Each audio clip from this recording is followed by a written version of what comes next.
This program is brought to you by the Vegetarian Society of Hawaii, a nonprofit organization dedicated to sharing with the community the many benefits of a vegetarian diet. Free monthly meetings include vegetarian experts found locally and on the mainland, quick and easy cooking demonstrations, and healthful and delicious food samples. Members enjoy an informative quarterly newsletter, social activities, and discounts at many vegetarian-friendly restaurants and health food stores.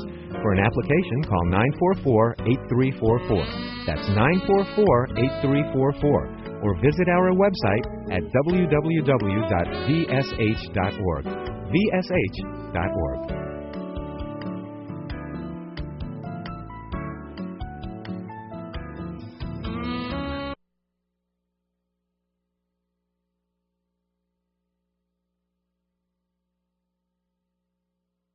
I'd like to welcome everyone to the monthly public lecture of the Vegetarian Society of Hawaii. Thank you very much for coming. The Vegetarian Society of Hawaii is a not-for-profit volunteer organization founded in 1990 for the purpose of promoting human health, animal rights, and protection of the environment by means of vegetarian education. It's now the largest regional vegetarian society in the country with more than 1,700 members. Good evening. There will be another hike tomorrow morning at 11. It will be from the Nature Center in Makiki, and it's a beginner's level hike which will last about 3 hours. I expect to see all of you there. If you want to join us, it'll be at 11. If you want to join us, please see me after the lecture. And as Alita just mentioned, if you would like to be the envy of all your friends, see me after the meeting and I'll make you a VSH volunteer. Also, after the lecture, please kokua with the chairs by stacking them in groups of 10. That's 1, 2, 3, 4, 5, 6, 7, 8, 9, and 10. Mahalo.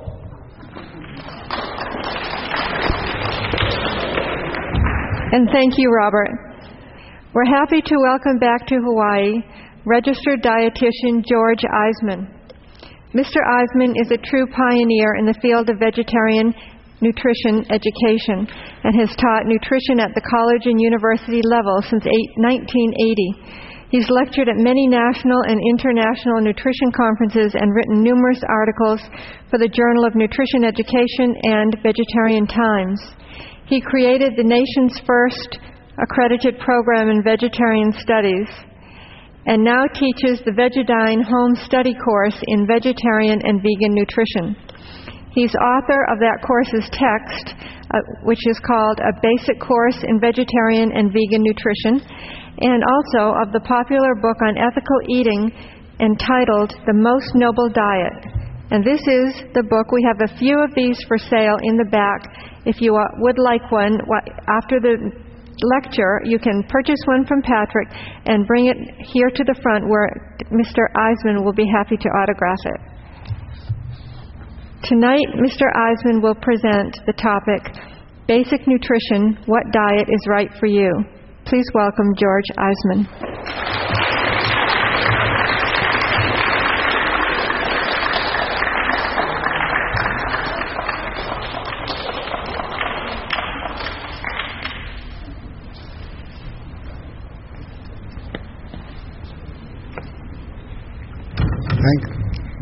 Thank you, Alita, and thank you, Melee, for the lay. Thank you all for coming out on such a stormy night. She didn't mention that I now live in upstate New York, and it was really hard to convince me to come out here. And I just talked to people back home, and it's going to be 16 degrees there tonight. So I'm here suffering under your damp weather. What I want to talk to you tonight about is the basics of nutrition as a tool to be able to choose a diet for yourself that's appropriate. I've been on a speaking tour for the past 10 months on behalf of an organization called Farm Sanctuary, which is a group in New York State and also in California who's sort of like a humane society for cows and pigs and chickens and sheep, just like Humane Society takes care of dogs and cats. They take care of cows and pigs and farm animals that are basically wind up homeless or abandoned or neglected or fall off trucks on the way to the slaughterhouse. And they take care of these animals, and they found that the more meat that's being produced in this country, the more animals they wind up with to take care of. And as the meat consumption went down in this country in the mid-1990s, they had less animals they had to take care of, but the meat consumption went back up again in the late 90s and the early 2000s. They're very upset about that, so they asked me if I would go around the country and speak on topics like this, because most people in this country now believe that eating a low-carbohydrate diet is somehow a healthy way to lose weight. How many of you know somebody who's on the Atkins diet or on some other low-carb diets? I hate to admit it, I'm originally from Miami Beach, from South Beach, and the diet that bears my hometown's name is something I'm ashamed of, because people are eating a diet that really goes against what Mother Nature has provided for human beings to survive on, and that is carbohydrates. How many of you think of carbohydrates as being something to avoid in the diet? Does anybody have that idea that, you know, the C words in nutrition, things like cholesterol and calories, carbohydrates, those are the bad things, cake and cookies. And people have this idea that somehow carbohydrates are associated with calories, being empty calories, things you can avoid. Low carbohydrate diets have been around for over 100 years, and people have always been able to push low carbohydrate diets on the unsuspecting public who doesn't know basic nutrition, because carbohydrates in the body, the only use the body has for carbohydrates is as a source of calories, as a source of fuel. Now, it sounds like that's a bad thing because we all think of calories, we all eat too many calories, but you have to eat some calories. Calories are like putting gallons of gasoline into your car. You have to put fuel in your car for it to go. Now, if you put too much gas in your gas tank, it's going to overflow and ruin your paint job and things like that. So you don't want to put too much gas in your car, but you don't want to have too little either. You want to have enough to fill the gas tank. And that's the way it is with our bodies. We need a certain number of calories to provide fuel to go on. And that fuel can come to us in four forms. There's four different chemicals and foods that we can burn as fuel. One of them is carbohydrates. The other ones are fats, protein, and the fourth one is, anybody know? Is ethanol alcohol. We can run our bodies on alcohol. And there are some people out there probably in the streets that are doing that right now and suffering the consequences. Now, with alcohol, the only thing your body does with alcohol is after it kills 1 million of your brain cells, it sends it to the liver, and the liver turns it into fat, which is why you get a fatty liver from drinking too much alcohol, and then you burn it as fat. So there's no reason to burn alcohol. Most people have this idea, or they used to have this idea, that fat wasn't good for us. But with these low-carb diets are actually high-fat diets. And the reason for that is because the only other thing you can burn is protein. When you burn protein, most people don't realize you need a certain amount of protein in your body to build your muscles and your enzymes and hormones, do all those things, but that's not very much. It's only less than an ounce a day. That's all the protein your body uses as protein. All the other protein we eat, and the average American eats about 4 or 5 ounces of protein a day. So anything more than that first ounce of protein gets burned for calories. And the way your body burns that protein is an important concept to learn, because most people have no idea what that's all about. We think if we eat a lot of protein, we'll just get big and strong. If that was the case, we could all eat a bunch of protein right now, and tomorrow morning we'd wake up looking like the governor of California, Arnold Schwarzenegger. And that wouldn't happen. Building protein comes from exercise and straining the muscles. If you eat a lot of protein, all the excess protein gets broken down into its component parts called amino acids. And all those amino acids that we don't need to build our muscle tissues get sent to the liver, and the liver deaminates them. A process called deamination, where the liver takes off the amino group, which is ammonia. That's where the name amino comes from. So the liver pulls the ammonia off the amino acid, and then the rest of the amino acid is burned in the body. Depending on which amino acid it is either burned as a little chunk of sugar or a little chunk of fat. That's how the body burns proteins. So about 60% of the amino acids get turned into sugar, the other 40% get turned into fat, and that's what you're burning on a high-protein diet, is 60% sugar, 40% fat. There's nothing great about that. In the meantime, all those amino acids turned your body slightly acidic, turned your blood slightly acidic. And in order to buffer that acid in the blood, the body steals a little bit of calcium from your bones to buffer the acid, because calcium is what we use as a base to buffer acids. So you lose a little bit of calcium from your bones, buffering those amino acids in the bloodstream. The liver gets flooded with this toxic substance called ammonia, which is pretty nasty stuff. It's what you wash windows with. And so the liver actually has to engorge itself with fluid to dilute the ammonia. You get it in a large liver after a high-protein meal, and the liver works really hard converting that ammonia to something slightly less toxic called urea, which it sends to the kidneys. The kidneys get irritated, they get overworked, having to deal with all this urea load. And finally, the kidneys put that urea out into your urine, and when they do, they also put out that calcium that your body stole from your bones, because you don't need that anymore to buffer the acid. So eating too much protein, you wind up with fat and sugar, you wind up with a stressed liver, stressed kidneys, and you lose calcium from your bones, all because you're trying to make the body burn protein, which it doesn't really like to burn. Now, fat, when your body, so the reason why these low-carb diets are not really high-protein diets is because 60% of those amino acids get turned into sugar, and that's carbohydrate, and that will raise your blood sugar levels. So that's why these low-carb diets are really just high-fat diets, and that's what they allow is unlimited amounts of fat. Now, 10, 15 years ago, people knew that we shouldn't be burning fats. Now people's kind of forgotten that. Somehow fat's like okay because somehow Dr. Atkins said it was okay. Let me give you a little bit of background about Dr. Robert Atkins. He wrote the first edition of his book. It was called Dr. Atkins' Diet Revolution in 1972. And when it came out, like a lot of the other diets of the time, the Stillman diet and things like that, it was a low-carb diet, and it was considered a dangerous diet because you were eating too much fat and also too much protein, and the body just didn't handle it well, and you lost a lot of water, you dehydrated, and whatever weight you lost, you generally gained back. So it was kind of put aside as one of these fad diets of the 70s. But something happened in this country in 1993. Anybody know what happened in 1993? In 1993, the USDA, the United States Department of Agriculture, which is supposed to provide us with good nutrition education, the United States Department of Agriculture from the 1950s always promoted good nutrition based on the basic 4 food groups. Anybody remember the basic 4 food groups? The 4 food groups were the meat group and the dairy group, and they were always on top because that was what they really wanted to push for us to buy, because we had a big surplus of that after World War II. And then the lower groups were the fruit and vegetable group, the bread and cereal group.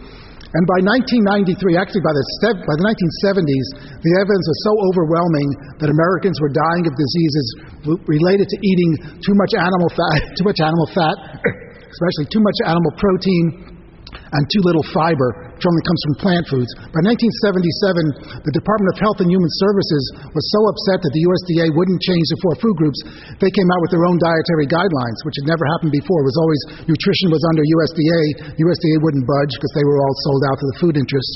So the Department of Health and Human Services came out with dietary guidelines under Senator George McGovern telling people to eat less fat and eat more fruits and vegetables, eat more fiber. They actually wanted to tell people to eat less meat, but the Meat and Livestock Board got so upset, and McGovern was from a cattle state, that they changed the wording. Instead of saying eat less meat, the wording came out to eat more lean meat.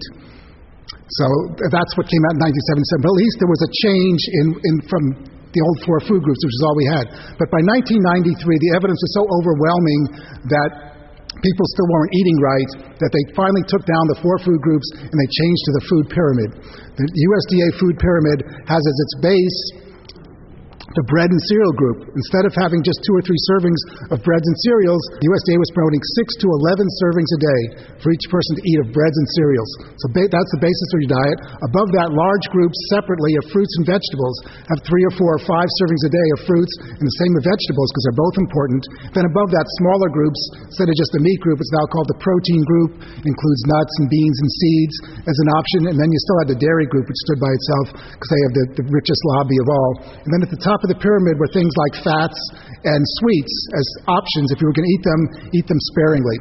So the change from the 4 food groups to the food pyramid was obviously one of eating less animal products, more plant foods, in order to get rid of these chronic diseases like heart disease and strokes and cancer and diabetes, which are related to eating too much fat especially, but also too much protein and too little fiber.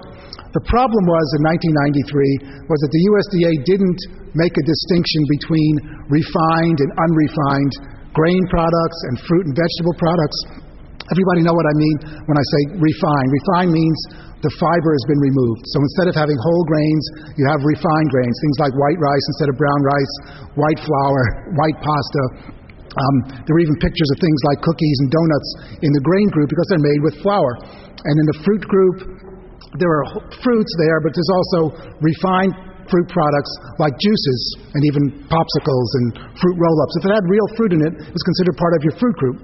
And in the vegetable group, you could have things like tomato juice or V8 or even ketchup. It would count as your vegetable group. And these are all refined carbohydrates.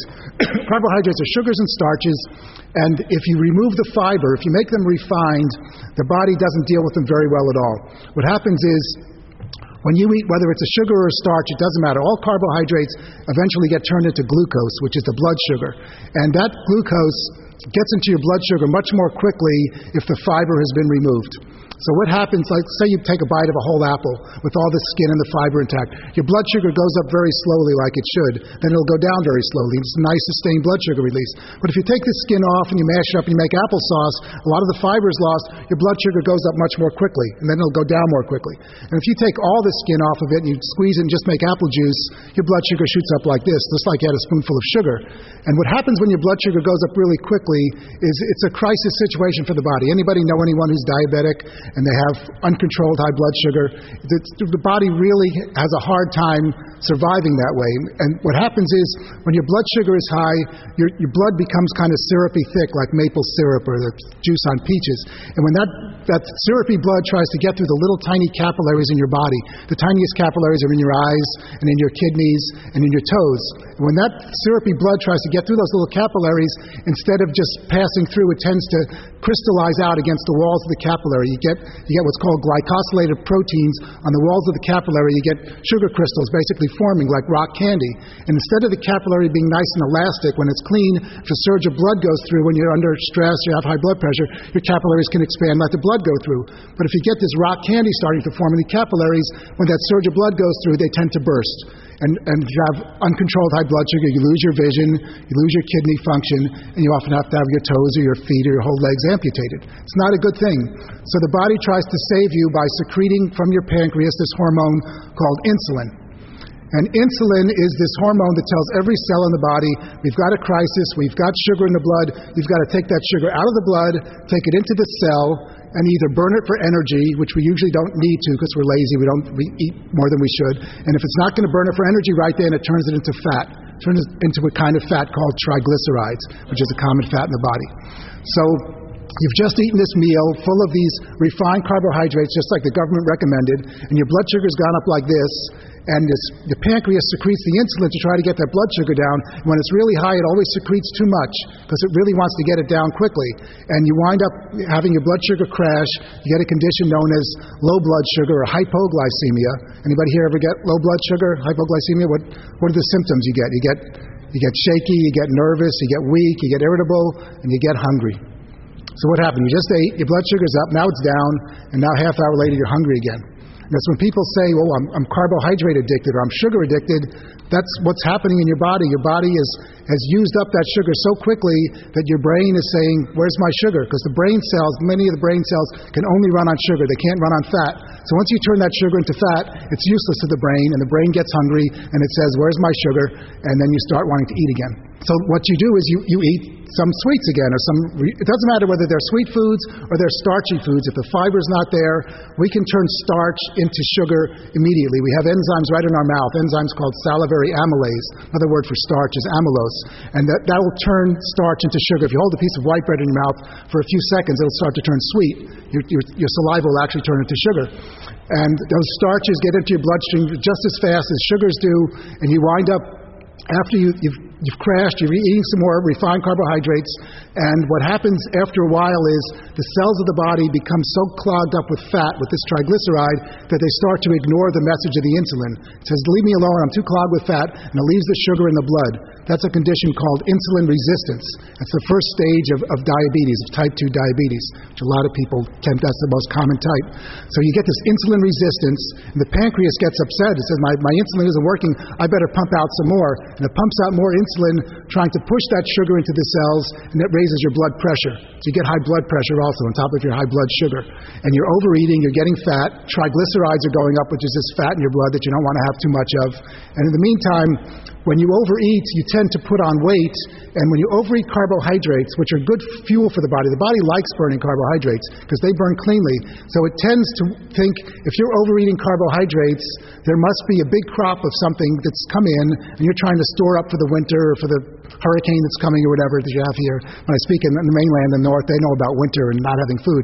But here, there's times when there's a feast and a famine, so your body thinks you're storing up for the famine, and it puts on your weight around your midsection and leaves your arms and legs nice and slim so you can keep going out there and gathering this good food. If you overeat fats, which are not good food, you tend to put on fat all over your body. The body tries to slow you down to stop eating that junk.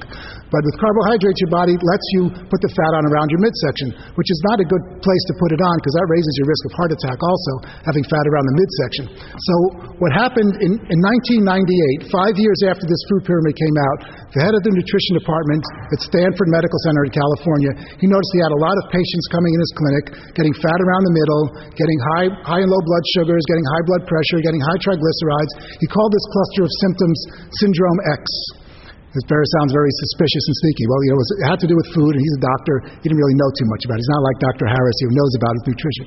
So he called it Syndrome X, and he wrote an article about it, and he got letters back and phone calls from clinics and doctors all over the country saying, we've got lots of people coming to our clinic like this also.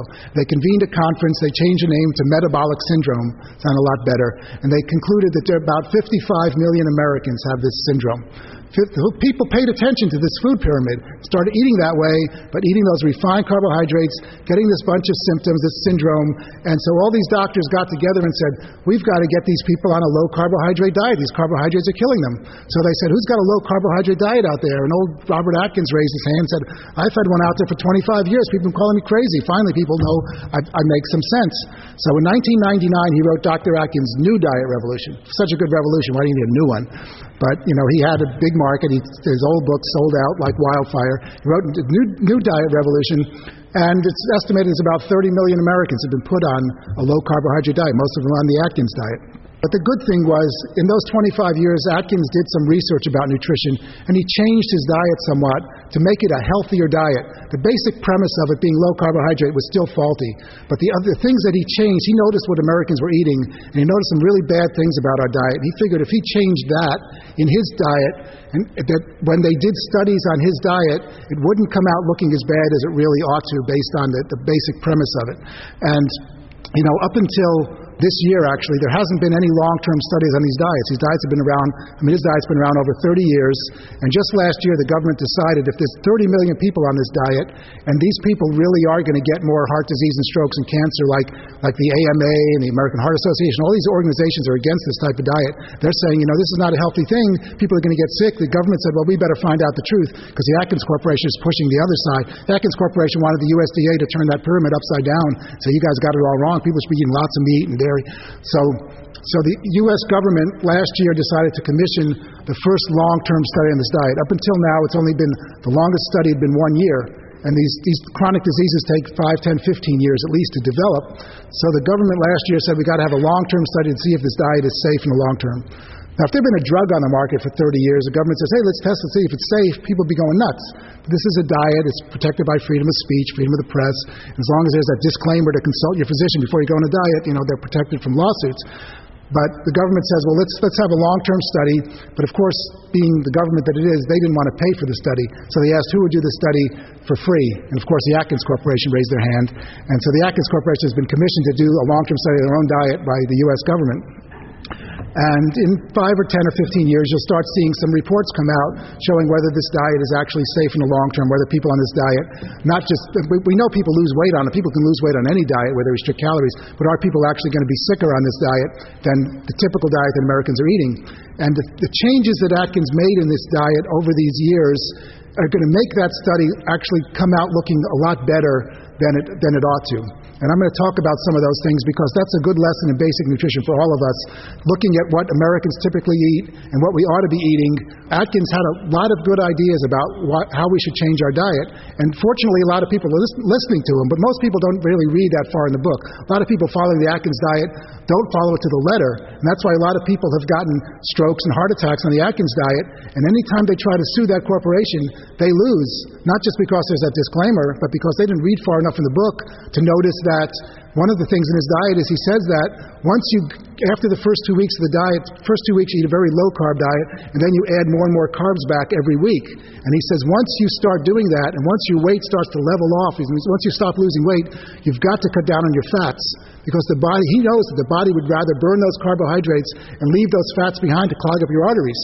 So he says that you've got to cut down on your fats after you start, your weight levels off. But people don't read that far, and they keep eating these high-fat foods. They get heart attacks, and tough luck. You spent your money on the Atkins foods, and now you got medical bills to take care of, but their corporation's off the hook.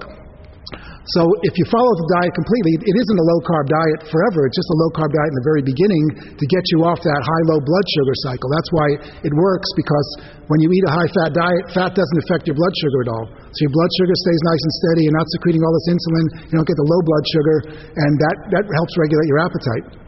The other reason that it works is that when you're burning fats, your body doesn't know the difference between fats that you eat and fats that you've been saving up for this famine that's been coming. So your body thinks you're burning up your own fat, and in order to keep you from burning up your fat too fast, it tries to get you to conserve energy by slowing everything down, including your appetite. Because it doesn't want you out there looking for food if there isn't any. It figures if there was good food out there, if there was good carbohydrates, you would have eaten some already. So after the first 2 or 3 days, with no carbohydrates coming in, your appetite just kicks off. And that's because your body doesn't want you wasting energy. It wants you to stay inside, stay put, sit still, and wait till the next crop comes in. And when you start eating carbohydrates again, it'll boost your appetite again. That's a nice thing your body does for you, but you're fooling it by eating this high-fat diet. The other thing, actually in the long term, your body really is being kind to you, because if you really are going to starve to death, which people do in nature, or used to, at least you're not going to die hungry. People that go on hunger strikes and these long fasts will tell you after the first 2 or 3 days, they're not hungry anymore. And they can sort of like meditate themselves to death, because your body tries to be kind, because being hungry is a very uncomfortable thing. And, Mother Nature tries to be kind to us by suppressing our appetite in those last few days before we're going to die. So, we're fooling Mother Nature, but Atkins knew enough to take advantage of that. So that's why these diets work. That's why they work quickly, because your appetite gets suppressed really fast. And the way your body actually suppresses your appetite is through a chemical mechanism. When you start breaking down fats, when your brain doesn't get any sugar, your brain wants to run on sugar. If it can't get sugar from your diet, what it starts doing is it starts to run on these intermediate breakdown products of fats called ketones. When you start burning fats, your brain says, well, don't burn them all completely, because I want some of these ketones, and it grabs them out of the middle of the metabolism cycle of the fats. And ketones are 3 different classes of chemicals, one of which is acetone. Acetone is what you use for nail polish remover and paint thinner. It's pretty nasty stuff. When that builds up in your body, your brain knows there's something wrong. It'll run on it for a short time, but it'll also say this is not something we want build up, and it will suppress your appetite until the acetone levels, till the ketone levels drop down again, which doesn't happen as long as you're burning fats. So Atkins actually used to have people buy these strips to put in their urine to see if they had ketones, because he wanted them to show that they were burning fat. It's not a good thing. It's very irritating for your kidneys, causes your sluggish brain function. It's not a good idea to have all these ketones building up. So they don't do the strips anymore. They learned that people could really sue them on that. So they kind of relaxed on that, but really that's what's happening in your body. These ketones are building up. And what Atkins says, and there's a grain of truth to this, he says as long as you're losing weight, that the fats that you're eating aren't really staying around too long to clog up your arteries and things like that. You're burning them off. It's just when your weight levels off that you have to be careful. Because what excess fat does, as even the USDA figured out when they changed from the 4 food groups to the food pyramid, is too much fat causes heart disease and strokes, which is clogging up your arteries, either leading to your brain or to your heart. That's just basically the same disease. It also causes things like impotence, by the way, by clogging up the arteries leading to the sexual organs. So you don't want your arteries clogging up with fat, because fat clogs them up. And what fat also does is it sludges the immune system, so that when you have all this fat clogging up your bloodstream, your immune bodies, your antibodies can't get to places where they need to get, and things like inflammations and cancers that start in different places of your body, the immune system can't get there fast enough to stop that from forming. So having a high-fat diet, for years we've known that's related to increased cancer risk. It doesn't actually cause cancer, but once cancer starts, and there's carcinogens all over the environment, it promotes tumor growth. By having the fats there, the tumors can't, our immune system can't suppress that tumor growth. So heart disease, our number 1 killer, cancer, our number 2 killer, strokes, our number 3 killer, all related to a high-fat diet. And here's this doctor out there saying, yeah, it's okay to eat a high-fat diet. And here's the American public saying, yeah, high-fat, low-carb, I don't know. Most people know more about what to feed their dog or their cat than what to feed themselves or their children. I mean, we just have this basic ignorance of what our bodies run on, and I think there's a big conspiracy to keep us ignorant. In the public school system, how many kids learn about what to feed themselves? I mean, you learn biology and chemistry and physics, but do you ever learn nutrition? I mean, you learn a little bit maybe in second grade. You learn about the food groups, the food pyramid, and then if you study it in college, you might learn about which diet treats which disease as far as low cholesterol, low sodium, things like that. But just the sort of basic idea of what are people supposed to be eating.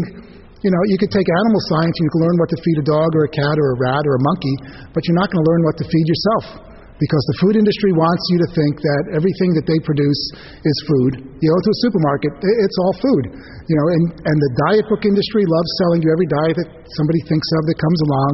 And then, of course, the pharmaceutical industry loves to sell you all those things that you need to take when you're sick because you ate the wrong diet. And the healthcare industry loves it, and the insurance industry loves it because, hey, everybody's sick. She got cancer. He got a heart attack. I better have insurance. So everybody profits when we don't know about nutrition. Our bodies run cleanly on carbohydrates. When you burn fats, you build up these ketone bodies, you clog up your arteries, you clog up your immune system. When you burn protein, you got this ammonia to deal with, urea, you lose calcium from your bones, alcohol, we know about that. When you burn carbohydrates, the only waste products of burning carbohydrates are carbon dioxide. That's where the carbo comes from. Carbon dioxide is a waste product. You just have to breathe that out. And the other waste product, what does hydrate mean? Carbohydrate. Hydrate means water. Anybody awake? Okay. So water, which you just urinate out. So when you burn carbohydrates, the only waste products are carbon dioxide and water. All you have to do is breathe and pee, and you burn your carbohydrates cleanly. Everything else clogs you up. The problem is that carbohydrates are just calories, and so because they can be eliminated, they're technically not an essential nutrient. They're not like a vitamin or a mineral or even protein. You need some protein for your muscles and things. You need these essential amino acids. You even need some fat. You need some of these essential fatty acids. Some people say you need alcohol. Technically you don't. But, all vitamins, minerals, proteins, fats, all these things are essential nutrients. Carbohydrates are technically not an essential nutrient. You will not ever die of a carbohydrate deficiency. So you can tell somebody to eat a zero carbohydrate diet, and nobody can sue you because you left out some essential nutrient from their diet. But what you die from or what you get sick from is eating too much of something else. We have problems with all the other sources of fuel. Somebody comes down from Mars with some other kind of food that some kind of fuel we can run our bodies on, fine. We could do without carbohydrates. But right now it's all we got that we burn cleanly in our systems. We are carbohydrate burning systems. Other animals, carnivorous animals, do fine burning fats and proteins. We don't do so fine. We have our digestive system, our metabolic system is designed to run on carbohydrates. That's what we use as fuel. We keep about a half-hour supply of glucose in our bodies, this blood sugar that we can run off of, and then we store this carbohydrate called glycogen. Glycogen's like our body's starch. We store that in our liver and some in our muscles. That'll last us about a day and a half or 2 days, and we can burn the sugars from that. Once you burn that off, then you're switching to fat. Then you're burning off your fat. And that's what happens on the Atkins diet. He says, after the first couple of days, you're going to burn off all your glycogen, and then you're going to start burning fat, and then you're really going to feel it. Well, he says the first couple of days, once you start doing that, it's like withdrawal. You're going to feel this withdrawal, and you're going to feel horrible, but it's the carbohydrate withdrawal that you're feeling, and you're going to feel terrible. Well, it's not because you're withdrawing from the carbohydrate. It's because your body wants it, it craves it, and you're forcing it to burn these fats, which it doesn't want to burn. It's going through something negative. It's not going through something positive, like you were addicted to a drug. And that's the whole mistake about it. And the other thing is, I'm going to start talking about the things that are good about the Atkins diet. I mean, I always, like to have something good, and the good things about the Atkins diet are, number one, first of all, you have to drink 8 glasses of water every day, which everybody, go out and get some from the water fountain. Everybody stretch anytime you want to, feel free. I'm used to teaching college students. They never sit still like this. So if you drink 8 glasses of water every day, first of all, on his diet, because of all those ketones your body produces, you lose a lot of water through your kidneys. So he doesn't want people to get dehydrated. That makes you sick. Being dehydrated is not a good state for your body. All your cells in your body are lubricated by water, not by fats. So if you keep yourself fully hydrated, that keeps a lot of the fats out of the cells where they can do damage. So he knows that's a good thing to prevent disease. It also keeps you from overeating. If you keep fully hydrated, you're much less likely to overeat. Most diets will tell you to drink a big glass of water before every meal. Maybe not with your meal, but before the meal. Because sometimes, on a hot day, you're sweaty, you feel like, I'll have an ice cream. But if you drink a glass of water, you realize you're basically just thirsty. You weren't that hungry. So if you keep yourself fully hydrated, you tend to eat less, and you'll be healthier. And on his diet, you're not allowed to have any caffeine. Because caffeine is a diuretic. It'll wash some of that water out of your body. He doesn't want that to happen. So, and a lot of times when he talks about that carbohydrate withdrawal, for a lot of people it's caffeine withdrawal they feel on his diet, because half Americans are addicted to caffeine. So and that's a good thing to get off caffeine. That's one of the good things about his diet. The other thing about his diet that's good is that he tells people to eat every day, starting from day one of the diet, to have 3 cups of green leafy vegetables, at least 2 cups of raw greens, and another cup of either raw or cooked greens.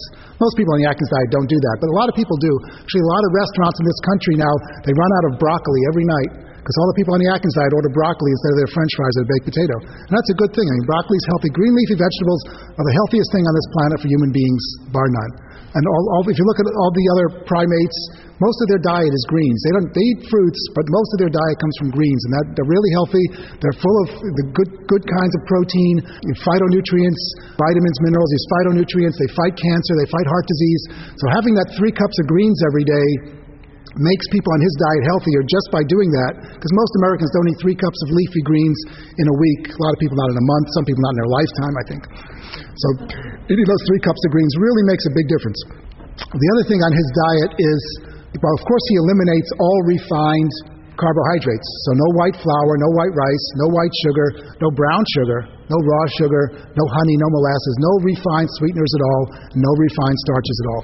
And that's a good thing. Everybody should do that. And that gets you off this blood sugar cycle, but it also does something else. There's a carbohydrate in our food supply now called high fructose corn syrup. Anybody here know about high fructose corn syrup? You see it on the label. If you drink Coke or Pepsi, that's what you're getting now. And most of the processed foods are made with high fructose corn syrup. The reason that's around so much now is because in the mid-1990s, when that food pyramid came out, the meat consumption in this country went down so much that all those farmers in the Midwest, and probably out here on the Big Island too, I don't know, that raised cows and pigs and things, they had a lot less meat that they could sell, so they were raising less animals. They had a lot of corn that they used for feed left over. They didn't know what to do with it. They asked the government for a subsidy, and of course the government gave it to them because they're big corporations, to do something with that corn. So they found a way to process this corn, to squeeze the sweetener out of it, and make this high fructose corn syrup that turned out to be sweeter than sugar, and because it was subsidized, it was much cheaper than sugar.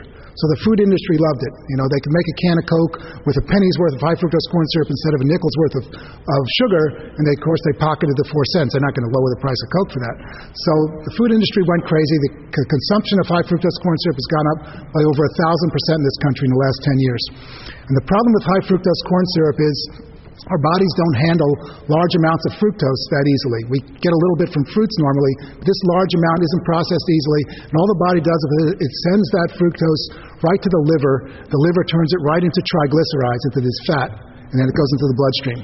So that's raising our triglyceride levels. And in the meantime, what happens is, remember, the brain likes to run on sugar, on glucose. That fructose never gets turned into glucose. Normally the liver will turn some of it into glucose. It doesn't get turned into it. The brain thought it was getting something to run on.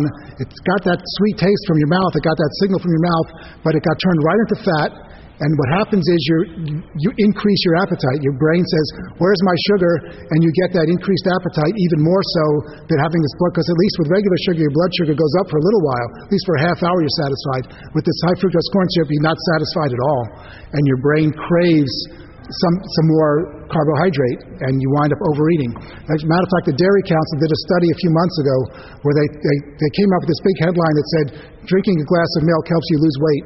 And they did that study by taking a group of kids, and they fed half of them their breakfast with a glass of milk.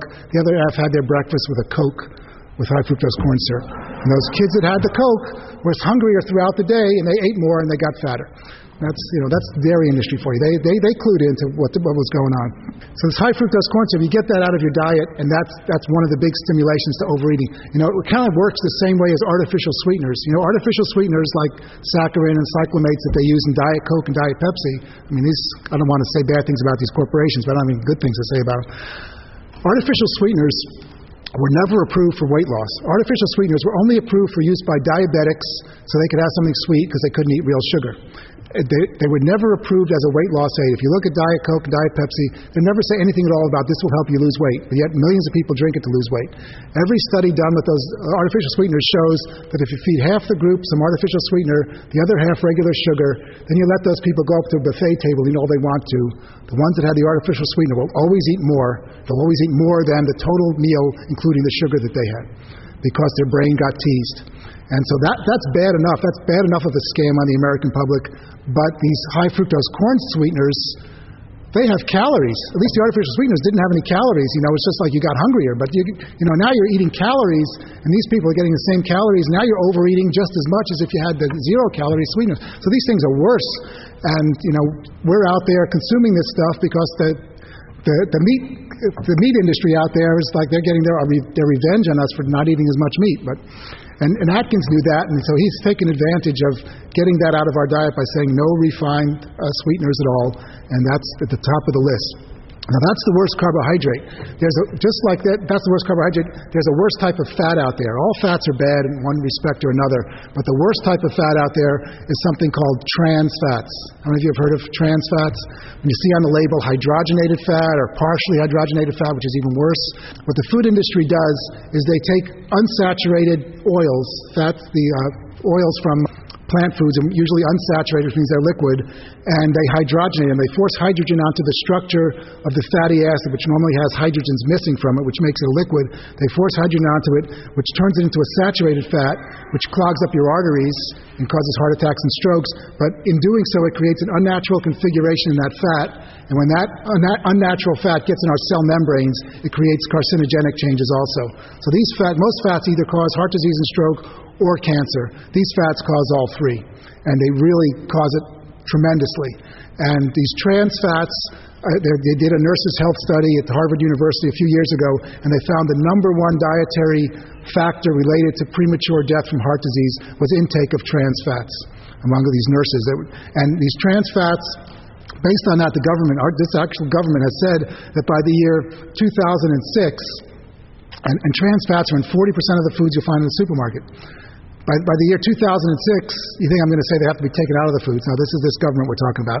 By the year 2006, all these foods have to be labeled with how much trans fat is in there. No warning label about how bad it is. It's just so you can compare this food has 1 gram, this food has 2 grams. But the government has actually said, based on that nurses' health study, that the safe human intake for trans fats is 0. That we shouldn't have any of this in our diet, but they're not going to take it out, and the food industry would go nuts. The reason the food industry does it is because it increases the shelf life. Normally, unsaturated fats, these oils, will go rancid after a while. They'll start to turn smelly because oxygen gets in there, breaks them apart, and makes them turn bad.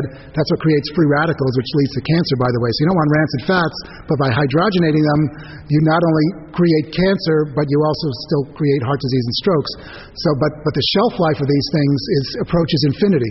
Food industry puts these hydrogenated fats in crackers and cookies and breads and things so that fat will never spoil.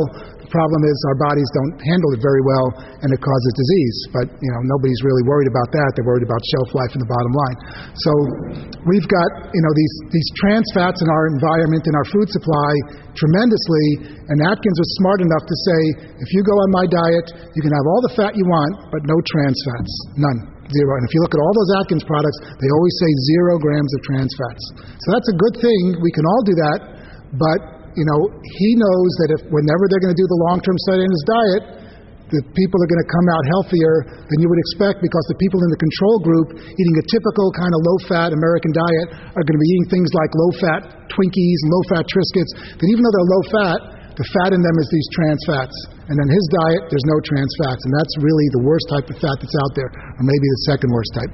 So getting those trans fats out of the diet is very important. Everybody can do that, without having to eat the Atkins bread that costs $8 a loaf or whatever it is.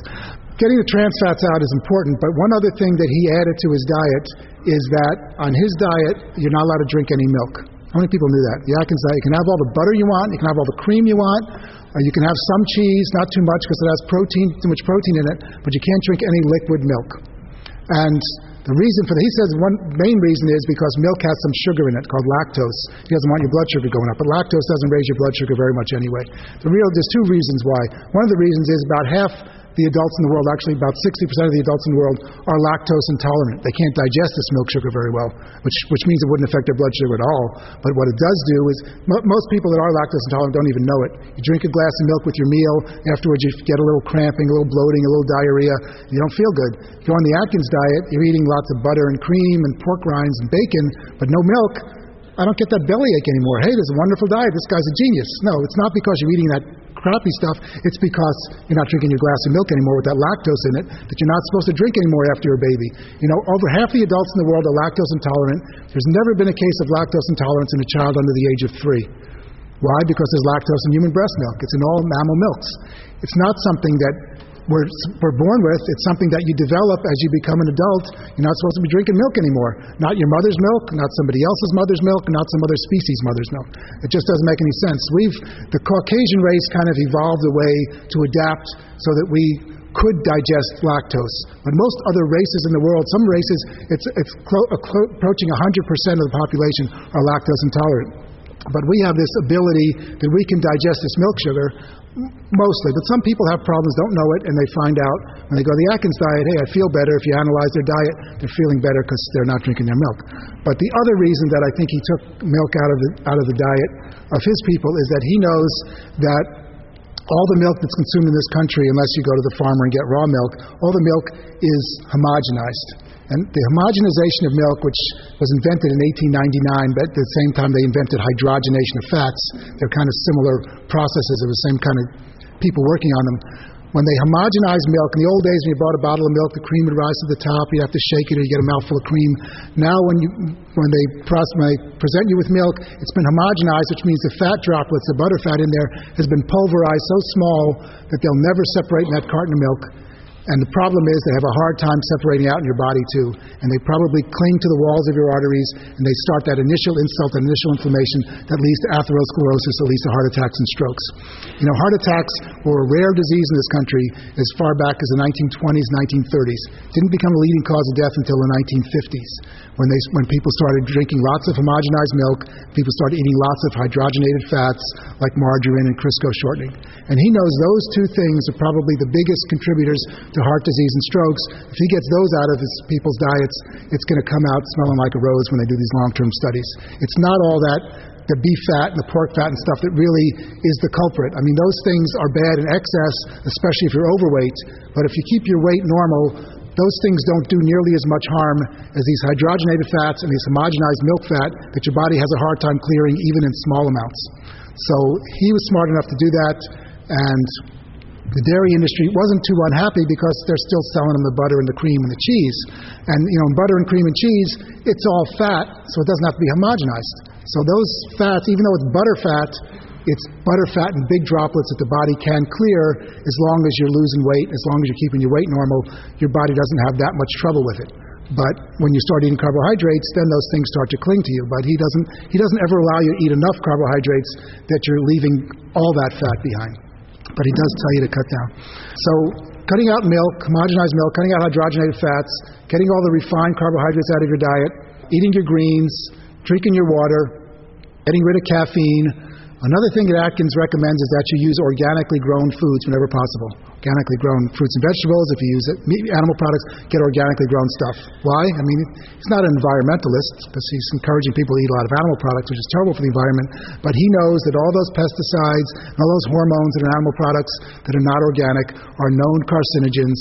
And he knows if he gets those out of his diet, they're going to have a lower cancer rate just doing that than the other people eating their typical iceberg lettuce with low-fat dressing or whatever. So eating organically grown foods lowers your cancer risk. He knew enough to know that, to do that, and we can all do that. We all should be doing that, but, you know, without all the bacon and pork rinds that, you know, I don't know if you can get organic pork rinds, but I wouldn't put it past the Atkins Corporation to figure out a way to produce them. That's an important thing. And another thing that Atkins tells you to do is that when you're going to go on his diet, first of all, on his diet, you have to exercise every day. It's not called the Atkins diet. It's called the Atkins nutritional approach. You exercise at least a half hour every day, which is important for cardiovascular health, lowers heart disease risk, as well as suppresses your appetite, which is a good thing. So what he says when you go on this diet plan, you go to your doctor, and you tell your physician that you're going on a weight loss and exercise plan, and you want all your medications reevaluated, especially the ones that might militate against weight loss. Because a lot of the common medications out there encourage you to gain weight, encourage your body to accumulate fat. There's Vioxx that just got taken off the market, makes your body accumulate fat, and you get a heart attack. So he knew things like that. If you could get off of those things and get safer herbal alternatives, or just lower your dosage, or get off these altogether, things that people take for high blood pressure, for high blood sugar, for arthritis, for depression, all of these drugs are weight gain promoters. And so he knew enough about medications to, and he was making his money from diet books. He didn't have to worry about the pharmaceutical industry getting angry with him. He says, go to your doctor and shame your doctor into changing your medications, because a lot of these things are overprescribed and they cause problems other than, they might work for what they're doing, but they cause other problems like weight gain. For instance, some of the oral medications that people get to lower their blood sugar. Your blood sugar's high, you go to the doctor, my blood sugar's high, the doctor gives you a pill. What that pill does is remember the cells of the body get so clogged with fat, they don't want to take the blood sugar in anymore? These pills make those cells take that blood sugar in. And what do? They turn it into fat. So you gain weight, you get more fat in your body. Instead, because what the body was doing before was leaving that sugar in the blood. Some of it was spilling out into the urine. You were losing those calories. Now you're putting every one of those calories into your fat cells. So you're gaining weight. Right says on those pills, this medication may increase your risk of heart disease. You're getting heart attack, you're getting fatter, but at least your blood sugar is lower. Treating a symptom and not treating the whole person is, the problem with the whole, allopathic medical approach. That's what's good about the Atkins diet. What's bad about it, is what I want to leave you with is, you're eating a high-fat diet, high protein. Now the protein, he limits protein. He says, you can eat a lot of protein, but not unlimited, because your blood sugar is going to go up. So he limits your protein to 150 grams a day, which is way too much. But at least it's limited, which is a good thing. He doesn't say eat all the protein you want, but some people on this diet do that because they think it's a high-protein diet. Now, most Americans eat about 110 grams a day, so 150 isn't that much out of their league. Now, the recommended daily allowance for protein in this country is 44 grams a day for women and 56 grams a day for men. That's the U.S. recommended intake. Most people are eating double that. On Atkins, he says, you could triple that and not have a problem. He's only talking about a problem with blood sugar. He's not talking about the other problems of eating too much protein, like your bone loss problem, your kidney problem, and liver problems you could have. The actual original studies done trying to establish the minimum human need for protein show that all the protein we need is less than an ounce a day. I said at the beginning, there's 28 grams in an ounce. Actual human need for protein is about 15 to 20 grams a day. For adult women, it's only about 15 grams a day. For typical man, it's only about 20 grams a day. That's all your body really uses is protein. The rest of it gets burned for calories. Now, you can go up to that 44, 56 grams a day with no problem. But the original studies done showing that you lose bone mass on a high-protein diet, losing this calcium, were done with healthy young college men, the University of Wisconsin, back in the 70s, and show that it sometimes as little as 75 grams a day, but certainly when you got above 90 grams a day, you could not, no matter how much calcium you took in, you were going to lose calcium from your body because of all that protein load your body's dealing with. So 90 is definitely too much. We're all eating 110. Atkins says, you can go up to 150. And Atkins says in his book, if you have kidney disease, you cannot go on this diet because I allow too much protein. He says later on, though, that there's actually no proof that eating a high-protein diet causes kidney disease, but if you've got it, don't do it. Now, there's actually no proof that smoking cigarettes causes lung cancer. A lot of people smoke cigarettes all their life, they never get lung cancer. But, the statistics show that raises your risk considerably. And the countries that eat the most protein have the most kidney failure. And if you want to keep your kidneys, and your kidneys are important to keep your heart functioning well, too, you've got to keep your protein intake moderate. And moderation, the recommended daily allowance, they take the minimum need, they double it, they add a margin for safety, and they come up with their 44 to 56 grams. In Europe, they say no adults should have more than 40 grams a day of protein. They're a little bit more conservative than we are. You can go up to 56, you can probably go up to 75 or 90, but you don't want to go up into the hundreds like Atkins is saying is okay to. But, people do, and you can do it for a while, and, then maybe you'll die before your kidneys wear out. Julia Child just died a couple months ago. She died at age 91. She died of kidney failure. Now, she might have lived to 101 or 111, but, her kidneys eventually wore out from all that liver and stuff she was telling people to eat.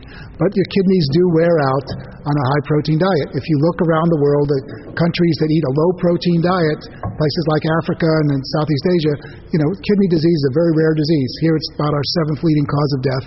You need what you need. You don't need more than you need. At maximum bodybuilding rate, unless you're doing steroids, which I don't get into, but at natural bodybuilding, the most you can strain your muscles to put on muscle mass increases your protein needs by at most 10%.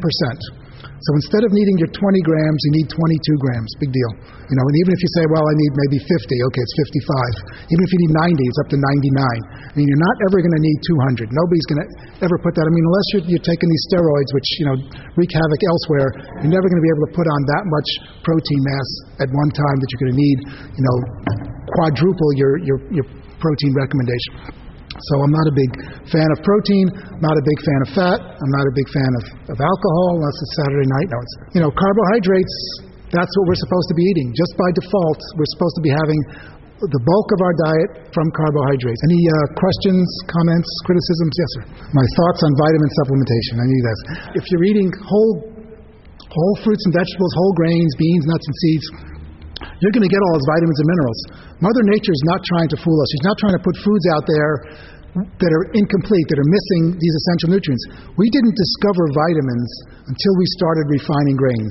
Back in the 1890s, they started refining rice in Southeast Asia, and people got this disease. They were eating white rice, and they got this disease when the Dutch were there, and they asked the people to work. They would say, berry, berry, which means I can't in Indonesian.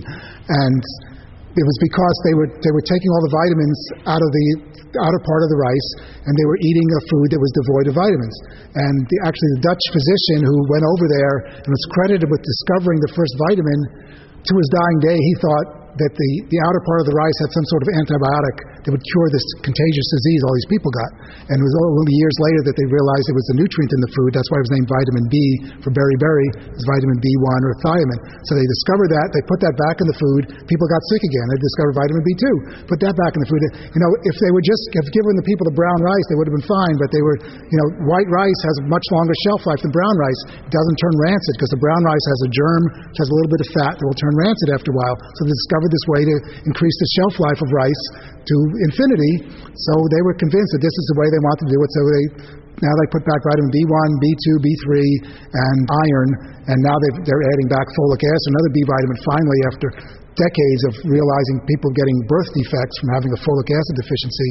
They said, well, we better enrich that grains also. We're supposed to get our nutrition from food, just like every other species of animal on this planet does. Eating plant-based diets, eating good, healthy, nutritious foods that nature provides. So with that, I'll thank you for your attention.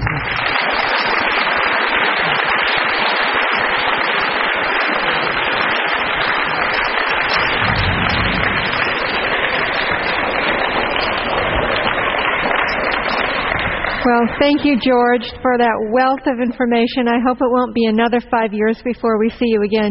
George was here 5 years ago. To me, I thought it was last year, but I learned it was 5 years ago. And I hope we see you again sooner than that. Again, the refreshments are in the back on the lanai, and I hope you'll stay. And I'm sure Mr. Eisman will be happy to answer any questions. If you stick around in this room, he'll be here at the front. Thank you again for coming. This program is brought to you by the Vegetarian Society of Hawaii, a nonprofit organization dedicated to sharing with the community the many benefits of a vegetarian diet. 3 monthly meetings include vegetarian experts found locally and on the mainland, quick and easy cooking demonstrations, and healthful and delicious food samples. Members enjoy an informative quarterly newsletter, social activities, and discounts at many vegetarian-friendly restaurants and health food stores. For an application, call 944-8344. That's 944-8344. Or visit our website at www.vsh.org. vsh.org.